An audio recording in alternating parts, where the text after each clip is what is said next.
Nowadays, there's a growing trend to switch up the morning routine to, let's say, something less traditional.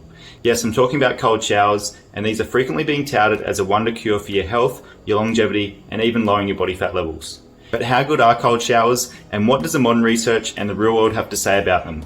Well, in this video, I'll explore exactly that, and what place, if any, cold showers might have in your day-to-day routine. So stay tuned and don't go anywhere.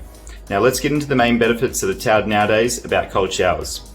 The first is that cold showers improve your mental well-being. To assess this claim, we need to know a little bit about what happens when you take a cold shower. When you expose yourself to significantly colder temperatures, there's a short and acute adrenal stress which triggers your sympathetic nervous system with a fight or flight response, which essentially provides your body with a burst of energy. Most experts agree with this response, but some studies say that because cold showering creates a flood of sympathetic stimulus to the brain, it can have a crowding out effect on feelings of depression or other mental illnesses. Overall though, this research is a bit lacking, and most test subjects don't even have symptoms that would diagnose them with depression.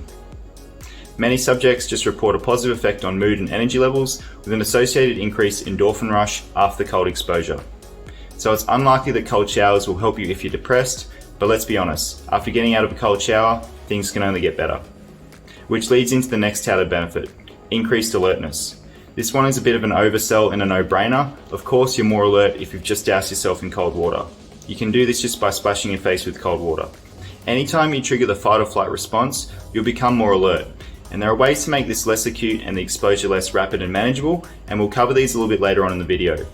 In my experience, cold showers will wake you up better than caffeine, and it's worth noting here that having a coffee within 90 minutes of waking up isn't of that much use. This is because your natural hits of energy from your hormones that are elevating upon rising make the caffeine more redundant to your system in this window of time. If you're having caffeine, it's better to save it till later in the morning where it will be better received by your body. Another big plug for cold showers is improved immunity and increased white blood cell count as a result. This is a benefit advocated a lot and often relies on a study performed over a 30-day period where monitored groups of people were warm showering while others were finishing off their warm shower with up to 90 seconds of cold showering, and at the end of the period they compared the groups. The result of this experiment was reduced self-reported sick leave by 29% in the latter group, and where I live in Australia, this equates to about 3 days less per year of sick leave taken. However, what most people fail to see with this study is that it cannot fully prove this number with purely the adjunct of cold showers. And this is because the researchers didn't actually measure any biological markers during the study. They just went off attendance numbers of those involved in the experiment and the reports of participants who believed that they had more energy after having a cold rinse at the end of their showers. A lot of the other research and benefits of immunity attributed to cold showers are actually very limited, and there are a lot of studies people attribute towards cold showers that are actually taken from studies performed with cryotherapy and cold water immersion. And these are not the same as cold showers, which ties into the next purported advantage of cold showers, increased recovery and performance. It's been claimed that cold showers after training increase recovery by constricting the blood vessels of the body and helping get rid of waste products from the muscles that result from exercise. But again, the research is lacking here, and these effects are mainly backed up by research on cryotherapy and cold water immersion. The same conclusion can also be drawn for crediting increased metabolism and fat loss to cold showering. Cold showering hasn't yet been proven to have these benefits, but rather again, these are referenced from other methods of cold therapy like ice baths and cryotherapy.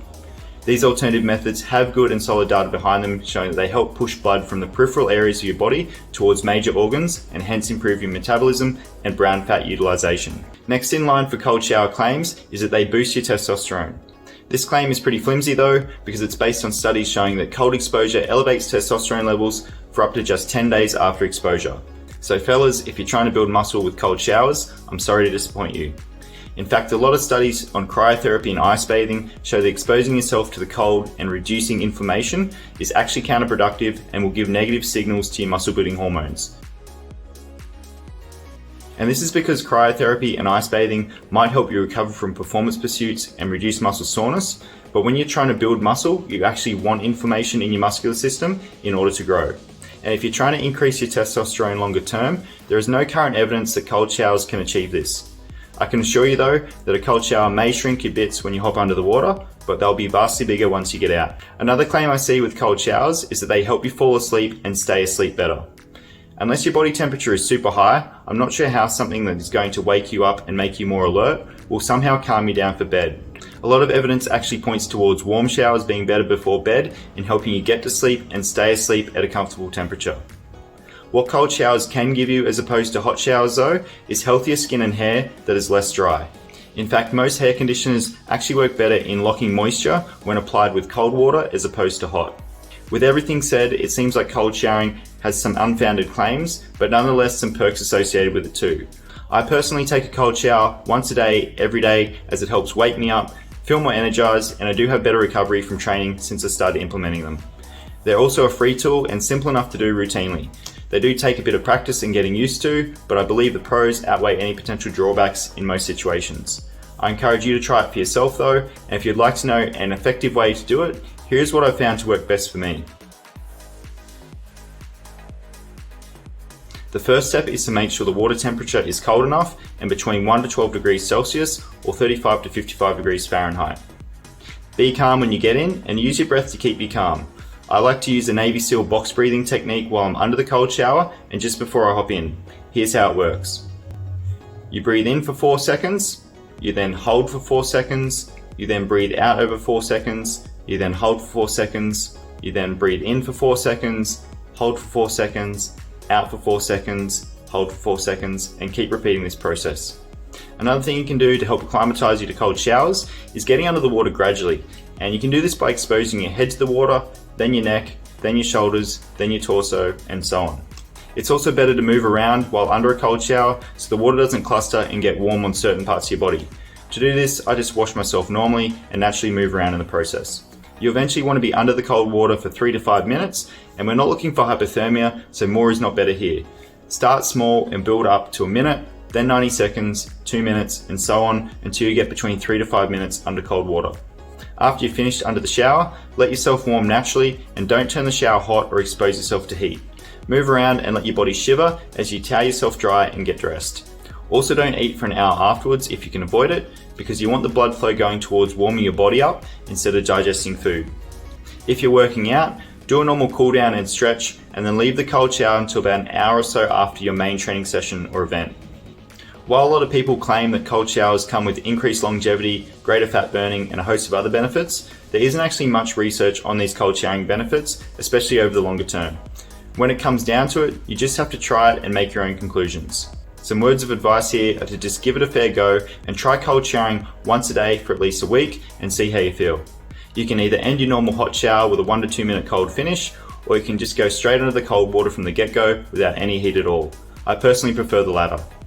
While cold showers won't make you superhuman as some claim, they will provide you with some health benefits and a kick of mental toughness too.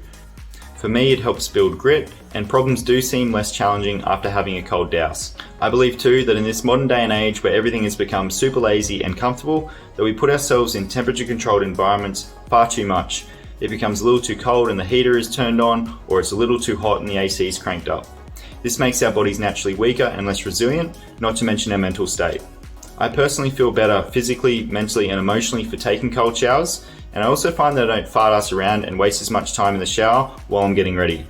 I want to hear about your thoughts on this video and cold showers though, so let me know in the comment section below about your experiences with this practice and what you found.